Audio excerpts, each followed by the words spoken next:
এই ভিডিওটা শুধুমাত্র আপনাদের প্রশ্নের উত্তরেই করা, তাই প্লিজ ভিডিওটি শেয়ার করবেন। আমার আগের ভিডিওতে বলেছিলাম যে ওমানে বর্তমানে ভিসার যে ফি রিনিউ করার যে ফিটা সেটা বাড়ানো হয়েছে। সেই ভিডিওতে অসংখ্য প্রবাসী ভাইরা সেটাকে ভুয়া বলেছেন, গুজব বলেছেন, আবার অনেকে বলেছেন যে ভাই আমার খাদ্দামার ভিসা, আমার প্রাইভেটের ভিসা বা আমার সানাদের মানে বিভিন্ন খাস খাস ভিসা, মাজরার ভিসা, সেক্ষেত্রে আমাদেরও কি ভিসা পতাকার ফি বাড়ানো হয়েছে কিনা। জি না, এটা সবার জন্য না। ইতিমধ্যে অনেক প্রবাসী ভাইরা ভিসা পতাকা লাগাতে গিয়ে সানাদ অফিসে চেক করেছেন, কারো 421 রিয়াল, কারো 400 রিয়াল, কারো 500 রিয়াল পর্যন্ত চলে এসেছে। তবে সেটা কিন্তু সবার জন্য আসবে না। আপনি খাদ্দামা হলে আপনার জন্য আসবে না, বা খাস খাস যে সমস্ত জায়গা মানে নিজস্ব মালিকানাধীন বিষয় সেগুলোতে আসবে না। মানে একদম সহজভাবে আপনাকে বিষয়টা বলে দেয়, এত গভীরভাবে যাওয়ার দরকার নেই। কারণ ওমানের শ্রম মন্ত্রণালয় এই রিলেটেড প্রায় 11 পৃষ্ঠার একটা আর্টিকেল তারা প্রকাশ করেছে। প্রত্যেকটা পার্ট বাই আপনাদেরকে যদি বোঝাতে চাই তাহলে আপনারা কেউ শুনবেন না।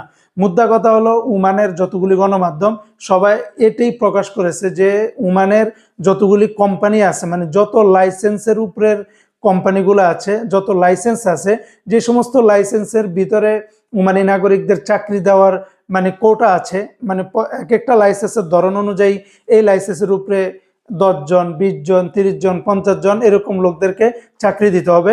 এখন যে কোম্পানিগুলা ওমানি নাগরিকদেরকে চাকরি দিতে সক্ষম হয়েছে পরিপূর্ণভাবে, তাদের ক্ষেত্রে সুখবর হলো, তাদের ক্ষেত্রে প্রবাসীদের, খারিজিদের ভিসা পতাকা লাগাতে মানে যে ফিটা ছিল সেটার থেকে কমানো হবে, মানে 30% কমানো হবে।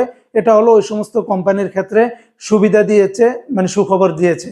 আর যে সমস্ত কোম্পানিগুলা যেই লাইসেন্সের ভিতরে যে সমস্ত কোম্পানিগুলা ওমানি নাগরিকদেরকে চাকরি দিতে পারতেছে না বা সম্ভব হয়নি, শুধুমাত্র ওই সমস্ত কোম্পানিগুলাকে এই নিয়মটা করানো হয়েছে। এই সমস্ত কোম্পানিগুলাতে যে সমস্ত প্রবাসী থাকবে তাদের ভিসা পতাকা লাগানোর জন্য ওই যে ওমানি নাগরিকদেরকে চাকরি দেয়নি, সেজন্য তাদের ভিসা পতাকাতে প্রায় মানে ফিটা দ্বিগুণ করা হয়েছে, ডাবল করা হয়েছে।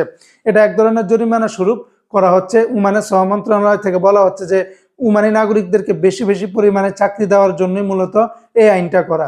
এখন এটা তো সবার জন্য প্রযোজ্য হবে না, বিশেষ করে যারা বাসা বাড়িতে কাজ করেন, যারা মাজরাতে বা ছোটখাটো ওই সমস্ত জায়গাতে তো আর কোনো ওমানি নাগরিকদের চাকরির কথা বলা হয়নি, এগুলো শুধুমাত্র কোম্পানির ক্ষেত্রে বলা হয়েছে। তো আরো বিভিন্ন বিষয়গুলো এখানে প্রকাশ করেছে, ওই দিকে না যাই, শুধুমাত্র মানে এটা কোম্পানি ভাবে বললাম। বাদ বাকি অন্যান্য ক্যাটাগরিতে কি পরিমাণে আসবে বা কি পরিমাণ, সেটা আপনারা ধাপে ধাপে ইনশাল্লাহ জানতে পারবেন।